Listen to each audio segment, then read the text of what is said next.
Ta zuk zeinen duzu opor egun hauetan? Bueno, haietu dire ja aspaldiko partez opor luze batzuk, ez? Haurrak eskolan ta ikastolan ta libre dute, eta zuk lana edo libre izan egokitzen zara pixkot haurran beharretara. Batzuk kanpora joatentzate, egun batzuk pasatzera, bertze batzuk asteburu pasak egiten juzue, egun pasak, eta itxe ingurun gelitzen zatenak, Euskal Herri tropikal hontan eguldin araberako planak izaten dire. Eguldi txarrakin, itxe ingurun, ez dakiz zeinen dugun, eguldi ederrakin buruaten zaizkizu pila bat plan, zure aurrak ikusten juz ez daudela motibatu. Proposatzen duzu mendira joate eta ez dute nahi. Galetzen duzu eureri zer nahi duten egin, eta zu nahi duzuna igualtzait, eta zu ere etzara sentitzen motibatu, ideiarikan gabe. Inguruko familik plan pila bat iten juz eta zu ez dakizu zerren. Bueno, inguruko familik plan asko egiten dituzte edo zuri iruditzen zaizu beti ondoko familiak zu baino plan hobeak egiten ditula. Ze azkenen badugu konparatzeko joera bat eta gainera iruditzen zaigu konparaketa hortan beti galtzen atetzen gara, ez? Ai, bira, beraiek hondartzara joan dire eta gu itxian. Ai, beraiek mendian ibili dire eta gu ez. Eta agian zuek ere egin dituzue gauz polit interesgarriak itxian ibizate pintatzen egontzate, errezeta bat egiten egontzate gustora. Nire iruditzen zaizu beti ondokoak egin duna hobekio dagola. Orduan, lehenbiziko gauza eta importantena da baloratu egiten duzuna.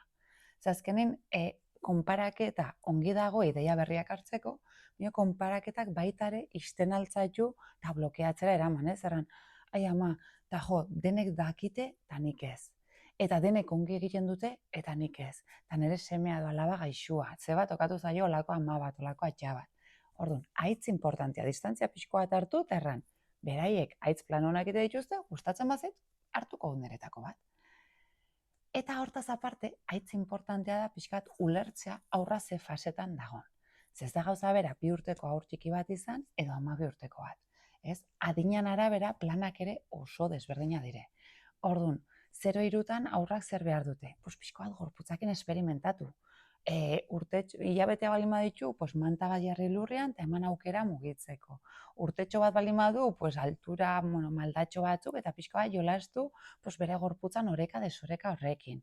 3 eta 6 urte bitartean ja behar dute ja bertze jolas estrukturatuago bat. Ja horrazten dire konektatzen ja mugimendua jolasarekin, gozamenakin, ez? Jolasten gara, ni gordetzen naiz hor, eta zuk arrautzen diazu. Edo jolasten gara rapaketan zenba gustatzen zaien 4 urtetan, 3 urtetan, 5 urtetan korrika joatea eta zu atzetikan joatea. Ja lotzen dute mugimendua gozamenakin, jolasakin. 6tik 12tara ja mugimendua edo ja bihurtzen da gehiago kirola, ez? Arauak sartzen dire, eta hemen ja sartzen da gehiago lehia puntu bat izaten aldela zenbaitetan negatiboa, ez?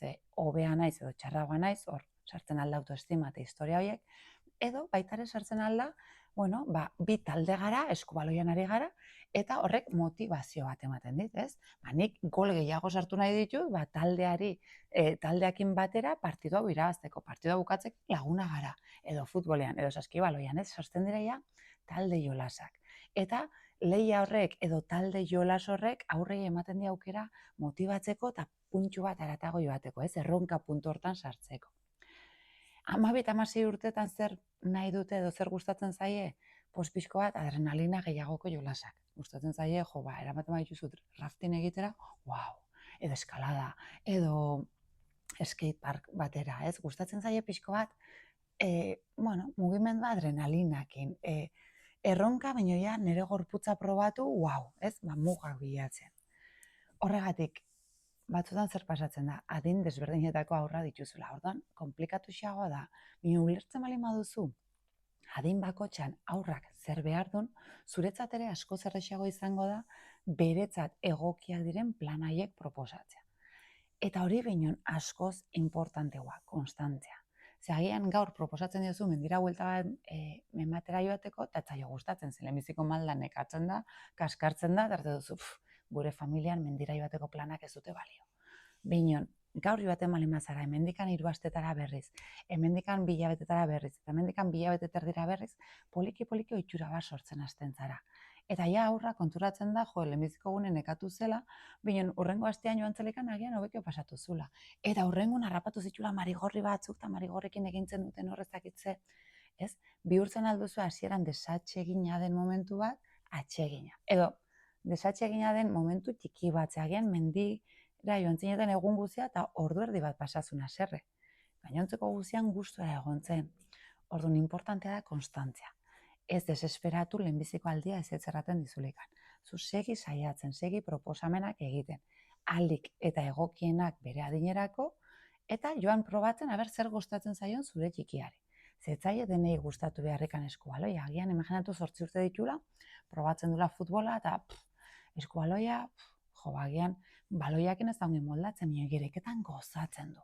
Bueno, igeriketak inolaz probatzen alduzu eta igeriketara bultzatzen alduzu.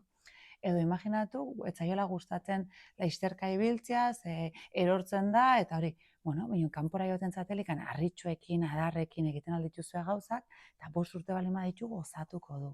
Importantea da, etengabe probatzen, joatea eta ikusten, joatea zer gustatzen zaion zure txikiari.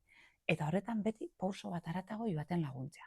Ez utzi, eskubaloia gustatzen zaio, orduan, gaur eskubaloia gustatzen zaiola errandu, orduan, eskubaloian apuntatuko dut, eskubaloira eramango dut, eta listo, gainontzeko gauza guztik ez ditu probatuko. Ez, joan saltxeatzen, joan probatzen, eta joan behatzen zer gustatzen zaion. Eta horren arabera, proposamenak egiten.